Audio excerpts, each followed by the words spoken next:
Good morning, students. Welcome to the third session of the chapter The Portrait of a Lady. Now, today we'll begin with the third stage of the relation between the grandson and the grandmother. But let us revise what we have done in the earlier two sessions. We started with the description of the grandmother, but before that, Khushwant Singh described that his grandmother was once young and pretty, and she was a child, and these things were unbelievable for the grandson.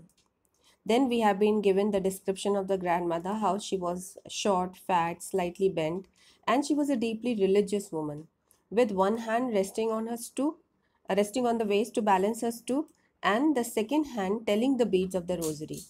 One thing we find about the grandmother is that she was a lady who never complained. She was satisfied with whatever was going around her. Then, in the second session, we started with the relation between the grandson and the grandmother as they lived in the village. They were very good friends, and she did everything that a parent does for a child. Then, as they came to the city, there was a turning point in their friendship. They shared the same room, but she could not help him in his studies. She was very sad when she came to know there was no teaching about God and scriptures, and all the more sad when she came to know that he would be given music lessons. After that, she rarely talked to the grandchild and remained busy in just feeding the sparrows, spinning the wheel, and all that. Today we'll begin with the third and the final session, page number 5, para number 2, from here, when I went up to university. So we have done two stages: when they lived in the village, second when they came to the city, and third when the author now was about to go to the university. See what happened. When I went up to university, I was given a room of my own. The common link of friendship was snapped. It was broken. The common link of friendship was that both of them shared the same room. Now, when he was given a separate room, then in that case, the common link of friendship was snapped. Now, whatever talk was there between the grandson and the grandchild also became all the more less. My grandmother accepted her seclusion with resignation. This is an important aspect of anybody's character. We find here she accepted her seclusion, alienation. She was separated from everybody, but she accepted that seclusion with resignation. She did not complain at all. And this is the greatest aspect of being a lady, when we don't complain with the things going around us and the changes going around us. She rarely left her spinning wheel to talk to anyone. From sunrise to sunset, she sat by her wheel spinning and reciting prayers. Only in the afternoon she relaxed for a while to feed the sparrows. While she sat in the veranda breaking the bread into little bits, hundreds of little birds collected round her, creating a veritable bedlam of chirrupings. Veritable means the voices which are different, and bedlam when suddenly the voice comes together. So we can understand that hundreds of sparrows, if they gather together and all of them chirrup, it would be a veritable bedlam of chirrupings. Some came and perched on her legs, others on her shoulders, some even sat on her head. And this shows that the sparrows were not afraid of the grandmother, and the grandmother was like their friends. She smiled but never shooed them away. It used to be the happiest half hour of the day for her. And we understand a great animal lover here. For her, the happiest half hour was when she used to feed the sparrows. Now let's come to stage number 4. When I decided to go abroad for further studies, I was sure my grandmother would be upset. I would be away for 5 years, and at her age, one could never tell. One could never tell that she was already old. So, if he goes away for 5 years, it was very tough to say that she would live for those 5 years, and when he comes back, he finds the grandmother alive. But my grandmother could. She was not even sentimental. Again, a very great gesture from her side. She did not even get emotional. She came to leave me at the railway station. Another thing which shows she has a very strong willpower. That in spite of her old age, she went to the railway station to give a farewell to the grandson. She came to leave me at the railway station but did not talk or show any emotion. Her lips moved in prayer, her mind was lost in prayer, her fingers was busy telling the beads of her rosary.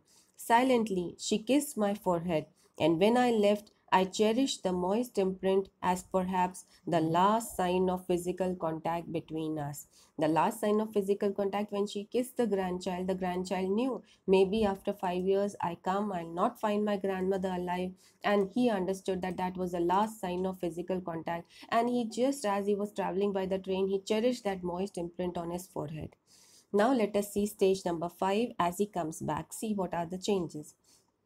But that was not so. After 5 years, I came back home and was met by her at the station. Just understand, 5 years older she must have got, and 5 years her strength and her body strength, all of them must have reduced or declined, but her willpower did not. She was still standing at the railway station.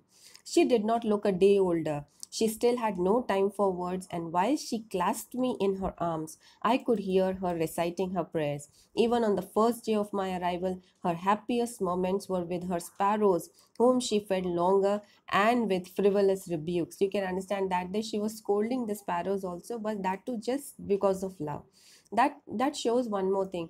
She was attached to the grandson, but she was equally attached to the sparrows. But now students will see a big change that comes next day. And that changes, let's see it, the last paragraph. In the evening, a change came over her. She did not pray. She collected the women of the neighborhood, got an old drum, and started to sing. For several hours, she thumped the sagging skins of the dilapidated drum. Sagging means loose skins. The dilapidated drum shows that the drum had become old. So she got an old drum, started to beat the drum, and started to sing songs. Moreover, she had collected the women of the neighborhood, and all of them together were singing songs. And this never had happened earlier. And first thing that no, the grandson noticed, she did not pray. For the first time, he was seeing her that she did not pray. And sang of the homecoming of the warriors. We had to persuade her to stop to avoid overstraining. That was the first time since I had known her that she did not pray. The next morning, she was taken ill. It was a mild fever, and the doctor told us that it would go. But my grandmother thought differently. She told us that her end was near. She said that since only a few hours before the close of the last chapter of her life, she had omitted to pray, she was not going to waste any more time talking to us. This is what she understood. She understood that her end was near. And she said that she committed a sin by not praying, and she was going to reprimand or repair it by not talking to anyone and just remaining on the bed and telling the beads of the rosary and praying. So let's see the next paragraph. We protested, but she ignored our protests. She lay peacefully in bed, praying and telling her beads. Even before we could suspect, her lips stopped moving and the rosary fell from her lifeless fingers. A peaceful pallor spread on her face, and we knew that she was dead. And here is where the grandmother realized, and that was true, that intuition was correct, and she knew she was about to die, and she died the very next day. It seems as though she was waiting for the grandson to come back. Now let's see the last paragraph, which shows the importance of the relation between the grandmother and the sparrows also. The grandmother and the grandson's relation, we have seen that she died the very next day the grandson came. And now let us see the relationship between the grandmother and the sparrows. We lifted her off the bed and, as is customary, laid her on the ground and covered her with a red shroud. Shroud is the coffin cloth. We call it coffin. That's a coffin cloth. After a few hours of mourning, we left her alone to make arrangements for her funeral. In the evening, we went to her room with a crude stretcher to take her to be cremated. The sun was setting and had lit her room and veranda with a blaze of golden light. We stopped halfway in the courtyard, all over the veranda and in her room, right up to where she lay dead, and still, wrapped in the red shroud, thousands of sparrows sat scattered on the floor. There was no chirruping. Now, this you have to know. Thousands of sparrows were there, but they were not chirruping at all. How to tell animals that somebody has passed away or died? But it was something, that animal instinct, that they realized that it was there and she was no more. There was no chirruping at all, as though they were mourning for the dead grandmother. Then we felt sorry for the birds, and my mother fetched some bread for them. She broke it into little crumbs the way my grandmother used to and threw it to them.